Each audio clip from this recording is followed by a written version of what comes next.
If I wrote that, could you pull a GCF? What would your GCF be? Y. So you pull that out here, and then what would you write next to it? X squared minus 1, right? Yes? Okay, that's exactly what just happened over here.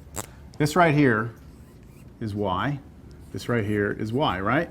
So what do? You pull the y out, right? You pull the y out, and what are you left with? X squared minus 1, just like this, right? So if I were to multiply that whole thing to the x squared, I would get that. That whole thing to the 1, I would get that. That's what just happened. That's why I write it this way. Because when I teach my students, I teach them that you're pulling a GCF, that it's not just, because a lot of students are just told, okay, once you get here, just write down this and this together in parentheses, and then just put what they both had here, and there's no like thought to it. So that's actually what happened. With me? Okay. We're not done. I'm going to go back to this. We're not done, because I can still factor this more. Do y'all see how I can factor this more? That's a difference of squares.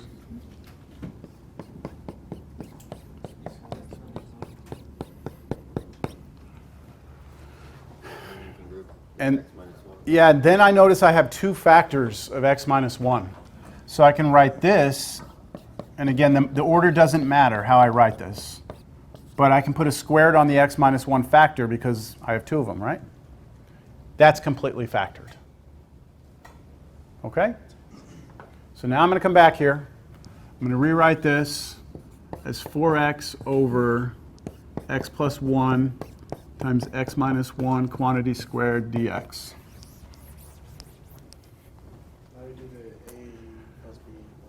Yeah, so now we look at what our factors look like. We could pull the 4. Yeah, I'm going to leave it there because it really doesn't matter. We're going to have to account for it anyway. So look, the last problem that we had, where we had distinct linear factors, right? Distinct linear factors. Basically, we said, okay, for each linear factor, I'm going to have like a over something, right? B over something. This is a little different when we have what's called a repeated linear factor. That's still linear, right? X minus 1 is linear, but it's repeated, it's squared. So how do we deal with this? We're going to write it twice, but let's now do the partial fractions part. So I'm going to forget the integral for right now. I'm going to write down the rational expression, and I'm going to say, all right, I've got a linear factor x plus 1. It's distinct. It's different from this one, so I'm going to put x plus 1, put a on top. Okay? Then, for this one, here, because it's repeated twice, right, squared, that means I'm going to have two fractions. The first one is b over the linear factor x minus 1. The second one is c over x minus 1, but this time squared. That's the proper setup for partial fractions. What if this had been a cubed? I would have plus d over x minus 1 cubed. And if it was to the 7th power, I would have 7 of them. And just each one keeps going up in power once each time. Understand?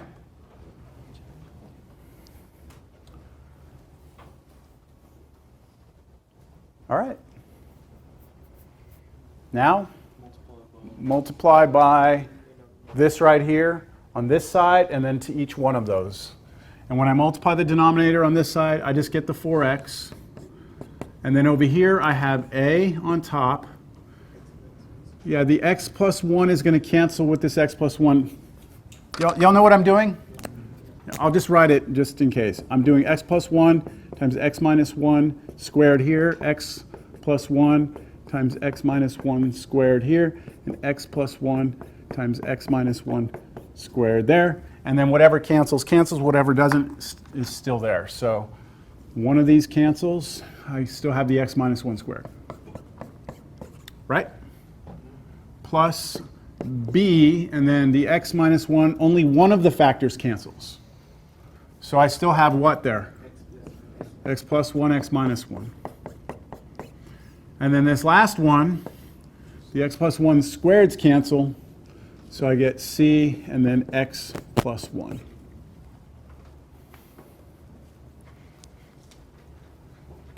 Now this one can actually be done with the short method or the long method. But let's just look at we will run into a little bit of an issue with the short method. Let's see why. Can you get A right now? Can you kill these two off? Can you give me an x that's going to kill these two off? X is -1. Right? If x is -1, this will go away, this will go away, but that won't go away because -1 minus 1 is -2 and then squared, so that will stay. So I should be able to get A. Can you get B though? Can you kill this and this off at the same time? The only way I can kill this off is what? X is 1, but if I let x be 1, I'm going to kill this off. Here, the only way I can kill this off is that if I let x be -1, but if I let x be -1, I'm going to kill this off. So there's no way to get just B. Do y'all see that? I mean, after you know what A is. I know. I get you. Once you know A, you could go, yes, I agree with that. You could. I'm just saying, do you see that there's some difficulty? And there are some problems that you cannot do this way. All right, I'll give you an example just right under this. What if you had 4x equals A times x squared plus 4 plus B times x squared plus 9 plus C times x squared plus 7x minus 13, something like that. Because that could happen, all right? Can you kill off B? Can you plug a number in here? It's going to make that 0. What number? No, you can't make that happen, right? Unless you have an imaginary number. This is not ever going to be 0. You can't ever make this 0. And you can't ever make this 0. So this would be an example where you have no choice but long method. So this can be done with short method or long method, but I wanted to illustrate the difficulty that isolating the B is not easily achieved. Now, could you isolate the C? Sure, by letting x be 1. You could kill this off, kill this off. So yes, we could go get A, we could go get C, and then we could go find B. Got it. But if I can just expand this out quickly and set up a matrix, I can use my calculator. And if I get good at it, it'll be fast. So let's see. You can't completely solve this with the short method. You can completely solve it. You can. But it would be, you would first go find A, right? And then you'd put A in here, right? And then you'd have to move things around. Then you'd go get C, so you'd have A and C, right? And then what you could do is just pick any arbitrary value of x. And once you have an arbitrary value of x, just like plug in 2. 2 here, 2 here, 2 here, 2 here, 2 there. You already know what A is. So basically this will all be number, and B. And so you go get B. But I claim I can do it even faster. Maybe not. Sorry, I don't know why that 2 is there. Okay, what's that? I squared this, which is x squared minus 2x plus 1. Then I passed an A through it. Yeah? Over here, this is the difference of squares. When I multiply these two together, I'm going to get x squared minus 1. I hit it with a b. Bx squared minus b. Okay. Here, just distribute the c through cx plus c. Yeah? Now I combine. Let's see if we can do this efficiently here. I'm going to put 4x here. I'm going to leave a little space in front and behind for a specific reason. You'll see in a second why. How about the squareds? I have a x squared and I have bx squared, right? So can I write that this way? A plus b x squared. Isn't that the same thing? Right? If I distribute the x squared through, I get ax squared plus bx squared. That's these two. What about the x's? Minus 2a plus c, and then in parentheses, and then an x out here. And I'm going to put a plus here because these are two separate terms. So if I pass this x through, I'm going to get back this piece and this piece, right? And then what's still out here? So plus a minus b plus c. Okay? No questions? Let's match coefficients. What does the coefficient in front of x squared need to equal, oh, shit. 0x squared. So it must be 0, right? You don't have an x squared over there. So this x squared term can't exist, which means a plus b must be 0. And then what about this? That must be 4, right? And then this right here must be, again, we don't have a constant here, 0. Understand? So a plus b must be 0. Negative 2a plus c must be 4. And a minus b plus c must be 0. So you could write those three equations down, couldn't you? I'm going to go straight to the matrix, though. This is telling me that 1, 1, 0 must be 0. This one's telling me what? You help me out here. Negative 2, 0 because I don't have a b. 1 must equal 4. And then last one, 1, negative 1, 1 must be 0.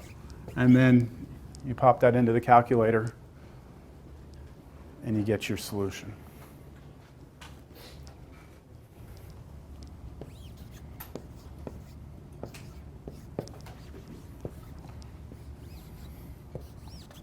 One zero zero 0 1 0 0 0 1.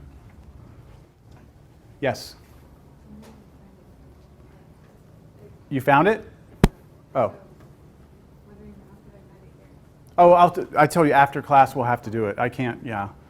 I don't mind helping you. It's just I'm going to have to actually look at it and find it. And we'll hope that the Casio will do it. All right, so what do you have here? Anyone have it yet? It's, it ends up being negative 1. Negative 1, 1, And 2. Anyone else get that? Yeah? Okay. All right, that's your A, B, and C. Remember, A was over x plus 1, B was over x minus 1, and C was over x minus 1 squared. Okay, back to the integral. Where had we left off? I believe we were at 1/2 x squared plus x plus an integral, weren't we? Go back, take a look. We were at equals 1/2 x squared plus x plus an integral, right? And that new integral is now going to become a over x plus 1, so negative 1 over x plus 1, plus b, which is 1 over x minus 1, plus c, which is 2 over x minus 1 quantity squared dx. Any questions? Laura, what's wrong? Yeah, remember we did the long division? When we did the long division, we had those first two pieces. So I'm asking you to go back and kind of continue where we left off earlier. Now, how about integrating these? Easy. Log, not quite log, but still basic U sub. Let's see if we can do these without writing anything down. 1/2 x squared plus x minus ln, because minus of this, x plus 1. Okay, this one, x minus 1. This one, minus 1 over x minus 1.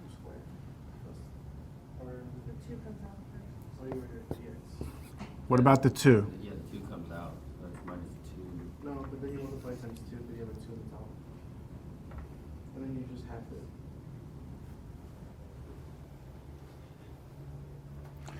All right. What about this? What about this? This integral, bring the 2 out, 1 over x minus 1 squared dx. So it's basically 1 over u squared, isn't it? So this looks like 1 over u squared du, which is integral u to the negative 2 du. And what's the antiderivative of u to the negative 2? Negative u to the negative 1. So this is going to be negative u to the negative 1, which is the same as negative 1 over u. Right?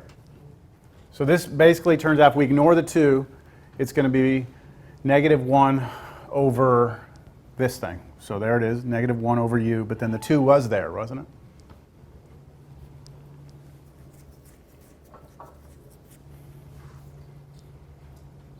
And we're done.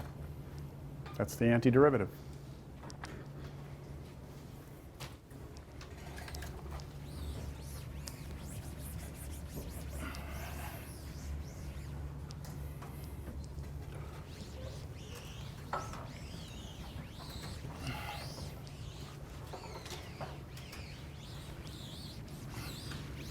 See what we have on here still.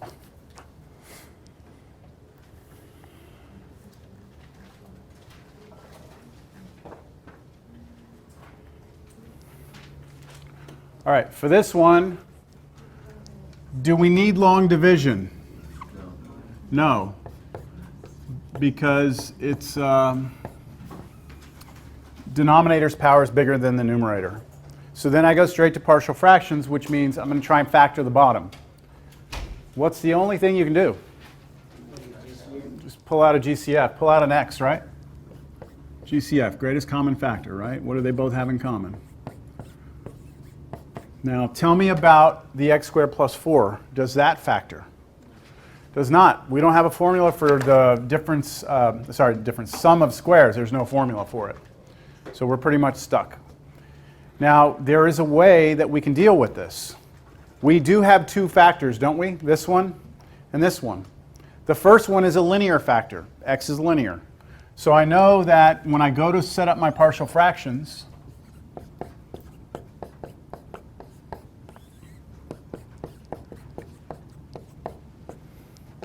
that I'm going to have that linear and what should go on top? A, right? And that's it. The question is, what do we do if we have a quadratic factor that you can't factor, which is called an irreducible quadratic factor? We put x squared plus 4 here, but instead of just a constant on top, we actually put a linear expression in x. So it's like this is quadratic but can't be broken down. We want the numerator to be linear. The reason why we want that goes back to those first 8 problems that we started doing before we even started the partial fractions, where I said, what do we do if we have a linear over an irreducible quadratic? And we went through it, and I showed you what we did. So what we're going to do is try and get this to turn into that. Once we get it there, then we'll do what we did earlier. Okay, now at this point I think it would be a good idea for me to go back up to the notes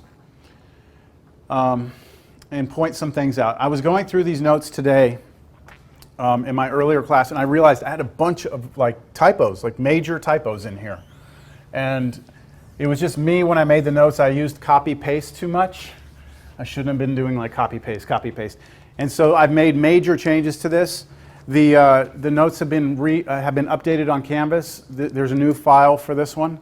So just so you know, you can throw out the 6.3 notes if you want and replace them with these. So let's take a look at what this is saying. The first case that we have is, what if we have linear factors, distinct linear factors? Here's a linear factor, here's a linear factor, here's a linear factor. They're all different. Then we just put letter over factor, letter over factor, letter over factor. Now, in class, I've been using A over this, B over this, C over this, D over this. The reason why we use